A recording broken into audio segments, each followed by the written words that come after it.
Life and Teaching of the Masters of the Far East. By Baird Thomas Spalding, October 3, 1872, March 18, 1953, an American spiritual writer, author of the spiritual book series, Life and Teaching of the Masters of the Far East. New light on the teachings of Jesus. As we arrived, we noticed a group of 12 people sitting together in the garden of the lodge we were to occupy. As we approached, they all arose, and the owner of the lodge came forward to greet us. In the group we saw the man Jesus standing. Before anyone could say a word or make a suggestion, Weldon had stepped from our midst, with both hands extended, and with a joyous exclamation rushed forward, clasping Jesus' hands in his, saying, "Oh, I knew you, I knew you." This is the most divine moment of my whole life. When we realized what had taken place, there was something akin to divine joy that swept through us as we behold the rapture of our friend. We stepped forward and exchanged greetings as Weldon was introduced to the group. After lunch, while sitting in the garden, Weldon said to Jesus, "Won't you talk to us? I've been waiting a lifetime for this moment." There was silence for a few moments, then Jesus began. "In the silence of the hour, you know that the Father to whom I speak and who dwells within me is the same loving Father who dwells in all and to whom all can speak and know just as intimately as I do." A breath of wondrous glory sweeps across the chords that vibrate with a life pure and divine. It is so pure that the waiting silence stops and intently listens. The fingers of the great and knowing one of yourself touches your hand with lingering softness, and the voice as always is telling you of the Father's great and glorious love. Your voice is saying to you, "I know you are with me, and together you and I are God." Now the Christ of God stands forth. Won't you erase every limitation and stand with me in spirit? Greater thoughts have not been given than these I give unto you. It does not matter that men say it cannot be. You, each one of you, are standing forth the divine Master, conquering and in full dominion just as you have seen me conquer. The time is here, the fulfilling pure thought that you have sent out to the divine Master has come to fruition in your own body, and the soul has taken complete command. With me you soar to heights celestial. We lift these bodies up until their shining radiance becomes a blaze of pure, white light, and together we have returned to the Father from whence all have come forth. God our Father is pure light emanation, and from this vibrating light all come forth. In this vibration all stand together with God. In these vibrating emanations of light all material consciousness is erased, and we see creations projected forth from the formless into form, all things renewed every instant. In the primal cosmos, aqueous or God's substance, all things exist, and, because of that existence, the vibrations are so high that none perceive them. Unless one stands forth in spirit as we do, it is necessary to raise the vibrations of the body to spirit vibrations. Now we can see creation going on all the time, as creation is caused by the radiation of cosmic light vibrations generated in the great cosmos, and this radiation is the great universal life or light energy that sustains all and is called the Father of radiation or vibration. It is the Father of radiation because its radiation will shatter any other radiation or vibration. In reality, it only sets them aside in order that other forms may take their place. When our body vibrates in tune with spirit vibrations, we are light vibrations, the greatest of all vibrations, God the Father of all vibrations. It will soon be proved that these cosmic rays constitute such a terrific bombardment that they are destructive to so-called matter. These rays are from the source of all energy, the Father of all elements, the source from which all elements come. This is not destruction. This is transmutation from so-called matter to spirit form. It will soon be known that these cosmic rays have such tremendous penetrating power that they penetrate through all mass, shattering, as it were, the very heart or nucleus of a so-called atom, transmuting it into atoms of other substance and thereby creating other elements of higher order. And in this way, creation advances into a higher emanation of pure light or life itself. These radiations, which have such tremendous penetrating power, are readily distinguished from all radiations coming from the Earth or Sun galaxy, and have complete control over all these radiations or vibrations. It will soon be known that these radiations come from a universal source, unseen, and that the Earth is continuously subjected to a terrific bombardment of these rays that are so potent they change or transmute atoms of one element into the infinite particles of another element. It will also be found that when this cosmic ray strikes the nucleus of an atom, it does shatter it. It separates this atom into the minute particles of another substance, causing transmutation from a lower to a higher element. Thus, these radiations do not destroy matter. They transmute it from a lower to a higher element, from the material to spiritual. This higher element is as man dictates. It is higher as he names and uses it for a higher purpose. When man stands forth in spiritual vibrations, he can fully determine and regulate these rays and their mode of action. Thus to man standing in spiritual vibrations, transmutation is going on all the time, all about him. Transmutation is but creation in the higher sense. Thus all are created where they stand. Creation never ceases. It is continuous, never-ending. The emanations of radiation from the cosmos are made up of light and are composed of so-called light bullets that burst forth from the cosmos. This greater universe is around and encloses and surrounds all universes, to the extent that the suns absorb and bring into its central sun, conserve, concentrate and build up all the energy that is dissipated from the universes. This central sun becomes so full of vibrating, pulsing energy, and this energy becomes so condensed that the so-called light bullets are shot out with such radiating force that, when they collide with the nucleus of another atom, that atom is shattered but not destroyed. Its particles are transmuted into particles of other elements which are finally assimilated into the element to which they belong. Then that element comes to life. Life is the energy that is released by this so-called bombardment of light bullets, and that portion absorbed by the particles released is called the life of the particle, or of the whole element, while the portion of the energy released but not absorbed as life is returned or drawn back to the cosmos, as it were. It is again concentrated and condensed until it can be again shot forth to collide with and shatter other atoms, thus creating the particles that go to create the atom of another element. Thus creation is continuous, everlasting, expanding and concentrating, then through reduced vibrations, condensing into form. This intelligent, emanating energy is God, controlling the universe around us, as well as controlling the universe of our bodies, which are spiritual and not material. This transmutation is not disintegration. The intelligence so directs that only a few of these light bullets strike the nuclei of other atoms at a time ratio and in complete conformity to law, so that no manifestation is overbalanced. Man, one with this supreme intelligence, can in an orderly way step up this impingement so that his needs are fulfilled instantly. In this way, man hastens the slow process of nature. He does not interfere with nature. He works with nature in a higher rate of vibration than that in which nature works in the lower order of concept. Lift up your eyes and look on the fields, where they are white, all ready to harvest. Street John 4:35. All is vibration and corresponds to the plane or field upon which vibration acts. The planes or fields spoken of have no reference to the concentric bands or shells that surround the Earth. These concentric shells or layers are ionization bands which enclose the Earth and reflect back vibrations originating on the Earth, that they do not impede or shut out cosmic light rays. It is through them that transmutation or creation is going on all the time. Even our bodies are transmuted from a lower to a higher condition, and we become the conscious directors of this change by keeping the thoughts and, therefore, the body attuned consciously to the higher vibrations. Thus we attune the body consciously to a higher vibratory rate, and we become that vibration. In this condition the Master waits.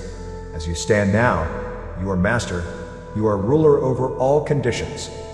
Now you know that the glory in the consciousness of a divine creation is far above any material thought. The first step is fully and completely to control all outer activities of thought, mind, and body, with the thought always uppermost that you are cultivating the habit of perfection, the God habit, the Christ of God habit. Do this wherever you are, every time it comes to you during your working or resting hours. See this perfect presence within you. Get into the habit of seeing this perfect presence as your real self, this Christ of God presence.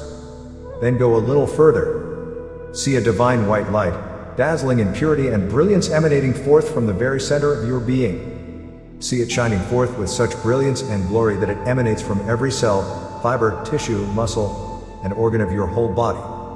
Now see the true Christ of God standing forth, triumphant, pure, perfect, and eternal. Not the Christ of me, but your own true Christ of God, the only begotten of your Father God, the only true Son of God, the triumphant and all-conquering Godhead. Step forth and claim this as your divine right, and it is yours. Every time you say God, know fully that you are presenting God, and you will do the world a greater service by so doing than by presenting me as the Christ of God. It is far greater and nobler to see yourself as the Christ of God, you yourself presenting God to the world and beholding God as yourself. You sit back and pray to me to intercede for you. It is wonderful that you do present me to the world as the Christ of God and recognize the God qualities presented through me, just so long as you do not make an idol or image of me and then pray to that idol.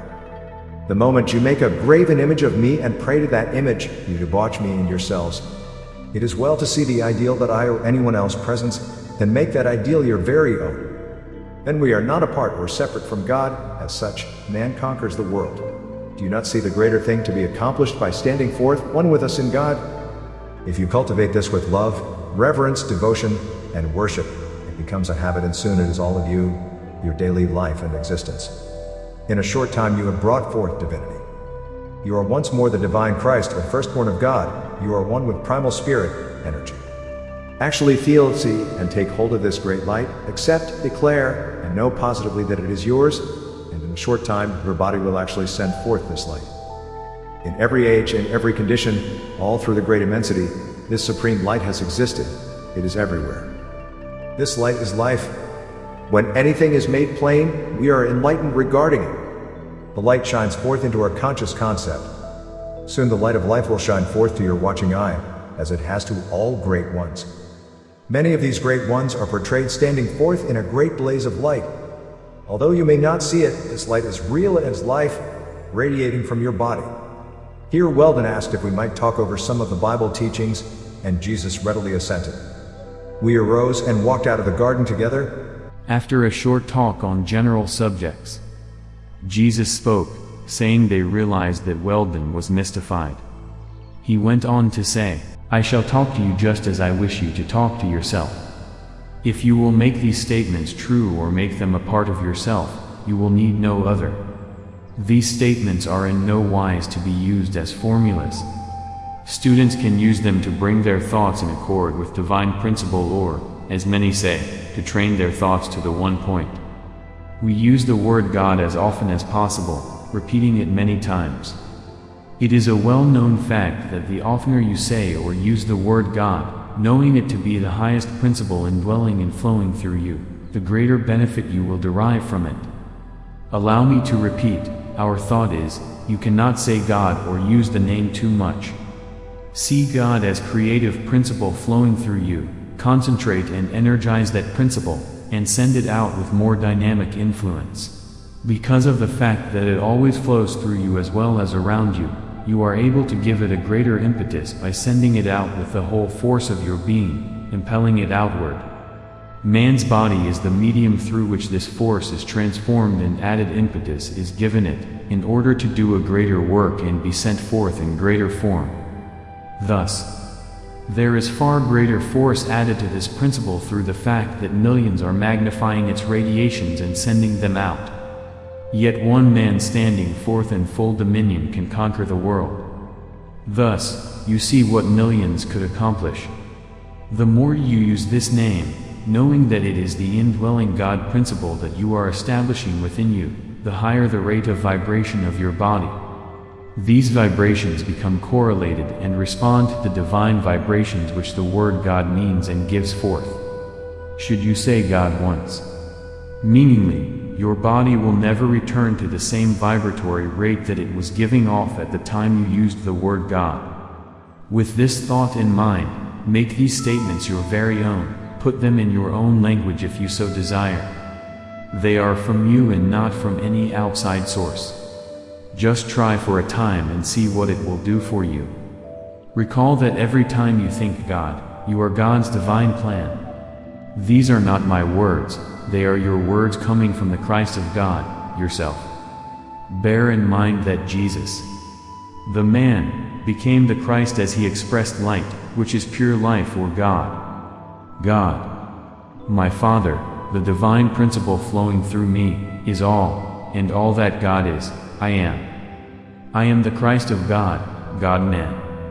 All that God my Father is for God-man to use, thus I am is entitled to use all substance.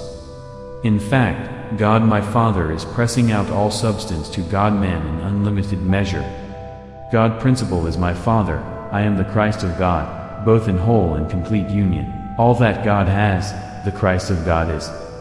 Let us take the word God. Why is it that this word has so much power? It is because of the vibrations that are released when the word is spoken.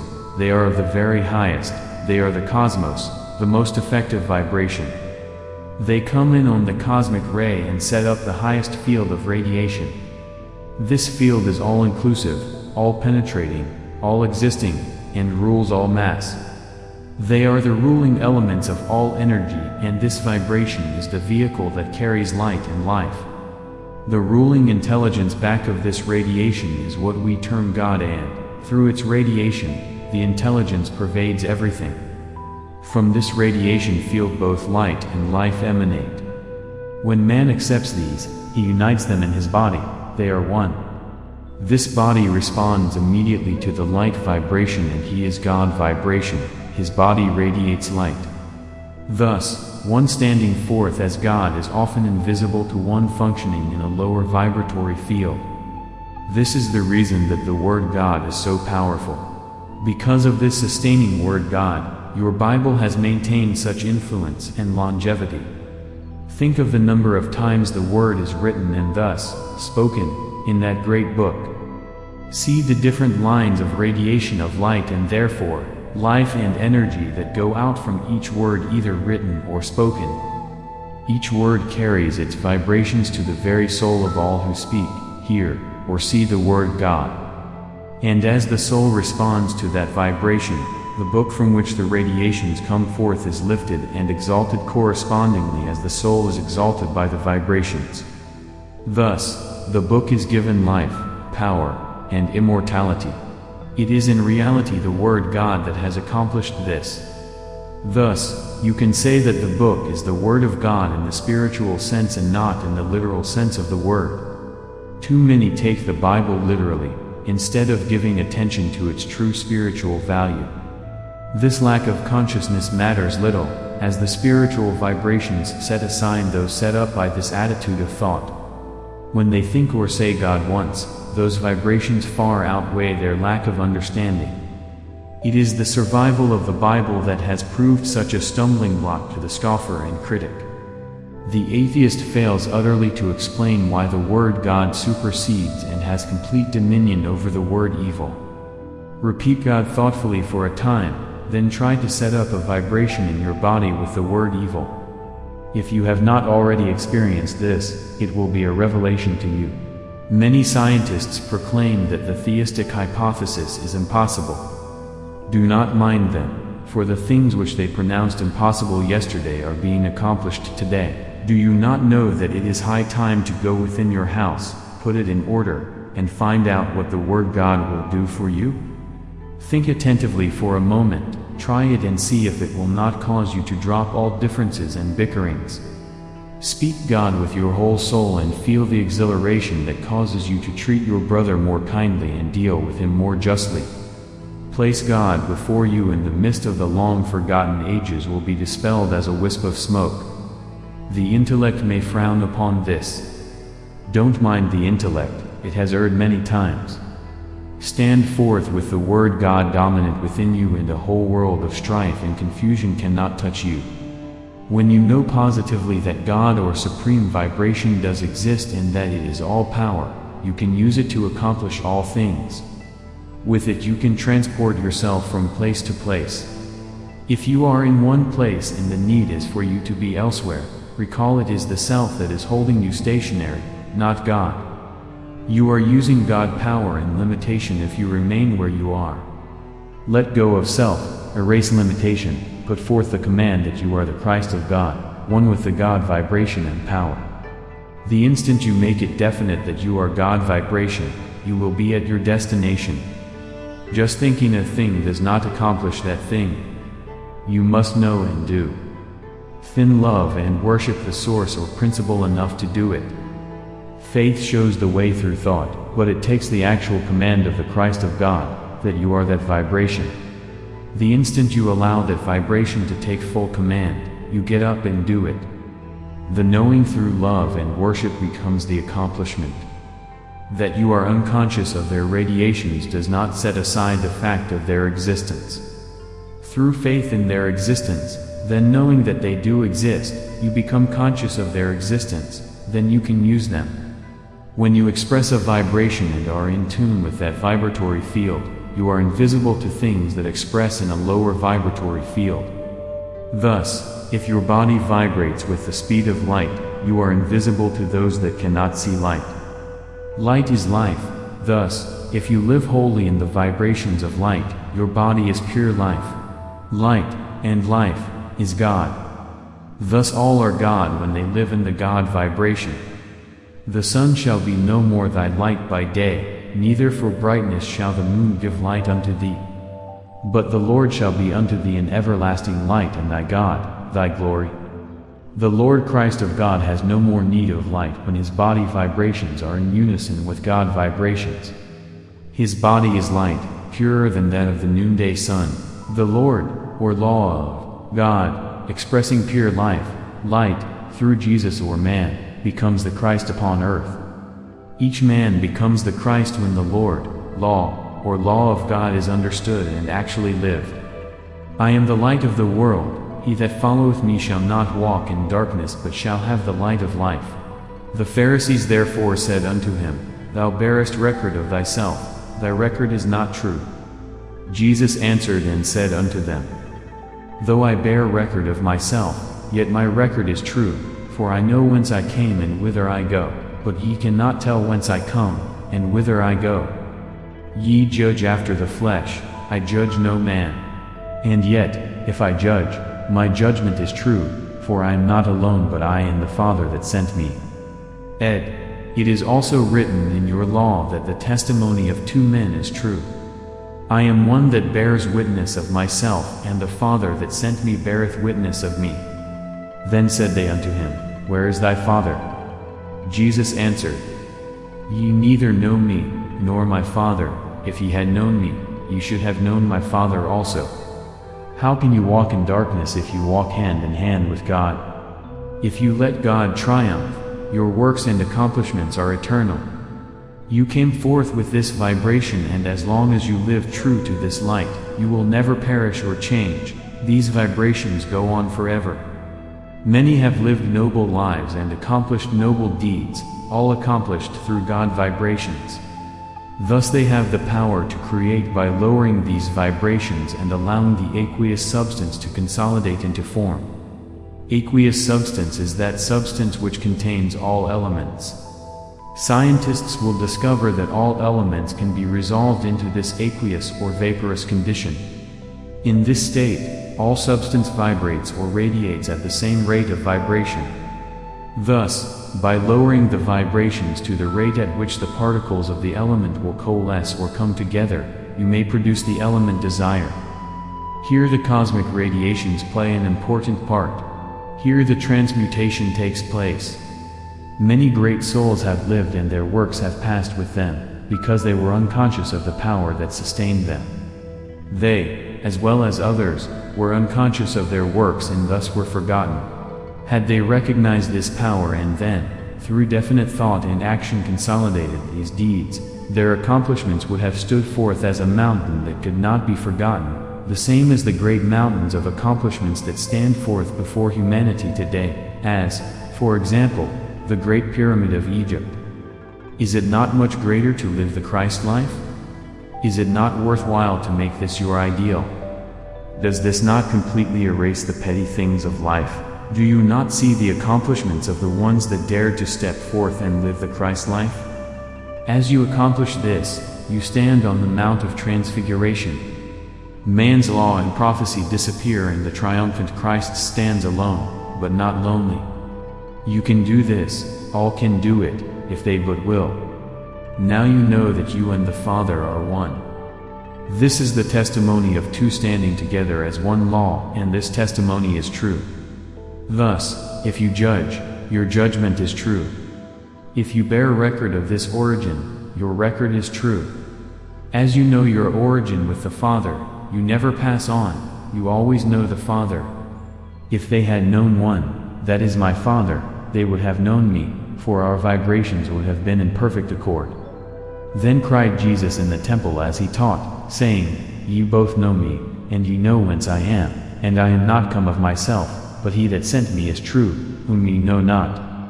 But I know him, for I am from him, and he hath sent me. Then they sought to take him. But no man laid hands on him, because his hour had not yet come. And many of the people believed in him and said, When Christ cometh, will he do more miracles than these which this man hath done? Then said Jesus unto them, Yet a little while am I with you, and then I go unto him that sent me. Ye shall seek me, and shall not find me, and where I am, thither you cannot come. John 7:28-34. You know that the spiritual and material is merged within the Christ. Spirit knows, I come not of myself, I am of the Father. The temple, body, must become a pure channel through which the Christ shines forth. When the Christ is risen in the individual, then will he do greater miracles than these which I have done. As you seek, you will find the Christ in me and the Christ in you, brothers one and all. Your hour shall come when the Christ appears to each one of you as an individual. Then will you be lifted up into the Christ consciousness and glorify the Father as I have glorified him. It is written, in Matthew 27:46, that my last words on the cross were, my God, why hast thou forsaken me? This is a complete mistranslation. The words actually were, my God, thou hast never forsaken me or any of thy children, for thy children can come to thee as I have come. They can see my life as I have lived my life. Thus, by living that life, they do incorporate the Christ and become one with you, God my Father. There was never a thought of desertion or separation. The Christ of God stood forth definitely, long before that hour. Had they burned my body, I could have reassembled it from the same particles that were released in the seeming destruction. Had they divided every particle of the body, it could have been reassembled instantly. There would have been no change. Man is so constituted that when he stands forth with the understanding of the Christ of God, he releases enough intelligent energy, and that energy and intelligence so completely envelop him that, should the body be disintegrated and the life element become separated from the particles, this intelligent life principle could reassemble and consolidate those same particles in the same form in which it had expressed itself. The mold or pattern is there, it is built of, and in, the substance which cannot be destroyed. It would only be necessary to reassemble the substance and fill the mold, interpenetrated with the same life element, and you would have the perfect pattern or image as before. Thus, you can see that the crucifixion did not harm me, it harmed only those who attempted to harm the Christ principle. It was an example of the fulfilling law of the great principle, a pathway which all humanity may follow. Thus following, they become the Christ of God, their ideal consolidated into imperishable form. Not even this body was destroyed. Its vibrations were so high that the mere act of fastening it to and raising it upon the cross was but a symbol that those who crucified me had finished all limitation which the mortal could put upon the body. The necessity for the completion of the fulfillment of mortal limitation was to place the body in the tomb and roll a great stone thereon and completely seal the tomb. Thus the cry, "It is finished." When the mortal is finished, immortality is complete. Thus it is impossible to confine the immortal body of man even in a rock-hewn tomb. The rock could have been dissolved to release such a body, had such a necessity arisen. Thus you see that the whole scene was a symbol of man's heritage.